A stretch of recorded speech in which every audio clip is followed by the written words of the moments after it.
दोस्तों, उत्तराखंड में हिमालय पर्वत के गोद में केदारनाथ मंदिर 12 ज्योतिर्लिंगों में शामिल होने के साथ साथ 4 धाम और पंच केदार में से भी एक है। यहाँ के मुश्किल मौसम के कारण ये मंदिर अप्रैल से नवंबर महीने के बीच ही खुलता है। कतियूरी शैली में बने पत्थरों के इस मंदिर के बारे में कहा जाता है कि इसका निर्माण पांडव वंश के राजा जन्मजय ने कराया था। यहाँ स्थित स्वयंभू शिवलिंग अति प्राचीन है। कहा जाता है कि 8वीं शताब्दी में आदि शंकराचार्य ने इस मंदिर का जीर्णोद्धार कराया था। दोस्तों, जून 2013 के दौरान भारत के उत्तराखंड और हिमाचल प्रदेश राज्यों में अचानक आई बाढ़ और भूस्खलन के कारण केदारनाथ सबसे अधिक प्रभावित रहा।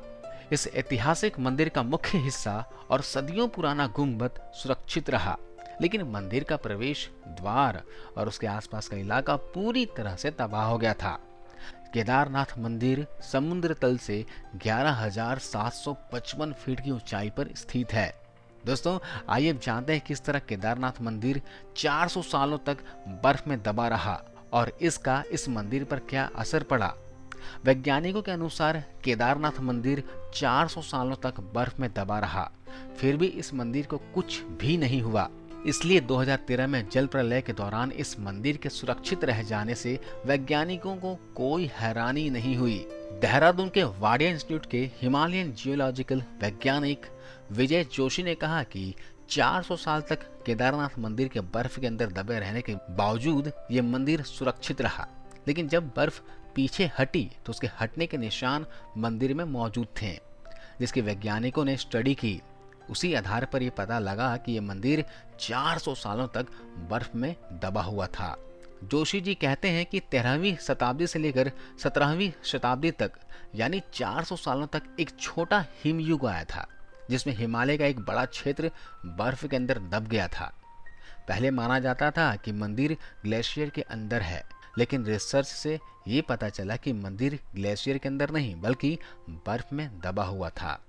वैज्ञानिकों के अनुसार मंदिर की दीवार और पत्थरों पर आज भी इसके निशान हैं। ये निशान ग्लेशियर के रगड़ से बने हैं। ग्लेशियर हर वक्त खिसकते रहते हैं और वे न सिर्फ खिसकते हैं बल्कि उनके साथ उनका वजन भी होता है और साथ ही कई चट्टानें भी उसके साथ होती है, जिस कारण उसके मार्ग में आई, उसके रास्ते पे आई हर वस्तु रगड़ खाती हुई चली जाती है। जब 400 साल तक मंदिर बर्फ में दबा रहा होगा तो सोचिए मंदिर ने इस ग्लेशियर के बर्फ और पत्थरों के रगड़ को कितना झेला होगा। वैज्ञानिकों के अनुसार मंदिर के अंदर भी इसके निशान दिखाई देते हैं। बाहर की ओर के दीवारों पर पत्थरों की रगड़ दिखती है और अंदर के दीवारों पर पत्थर समतल है, जैसे उनकी पॉलिश की गई हो। एक मत के अनुसार विक्रम संवत 1076 से 1099 तक राज करने वाले मालवा के राजा भोज ने इस मंदिर का निर्माण करवाया था, लेकिन कुछ लोगों के अनुसार यह मंदिर 8वीं शताब्दी में आदि शंकराचार्य ने बनवाया था। बताया जाता है कि मौजूदा केदारनाथ के ठीक पीछे पांडवों ने एक मंदिर बनवाया था, लेकिन यह मंदिर वक्त की थपेड़ों की मार नहीं झेल सका। वैसे गढ़वाल विकास निगम के अनुसार भी मौजूदा मंदिर 8वीं शताब्दी में आदि शंकराचार्य ने बनवाया था, यानी छोटी हिम युग के दौरान, जो कि 13वीं शताब्दी में शुरू हुआ था, उससे पहले ही ये मंदिर बन चुका था। वाडिया इंस्टीट्यूट के वैज्ञानिकों ने केदारनाथ इलाके की ग्लाइकोनोमेट्री डेंटिंग भी की। इस तकनीक से शिवाल और उसके कवक को मिलाकर उसके समय का अनुमान लगाया जाता है।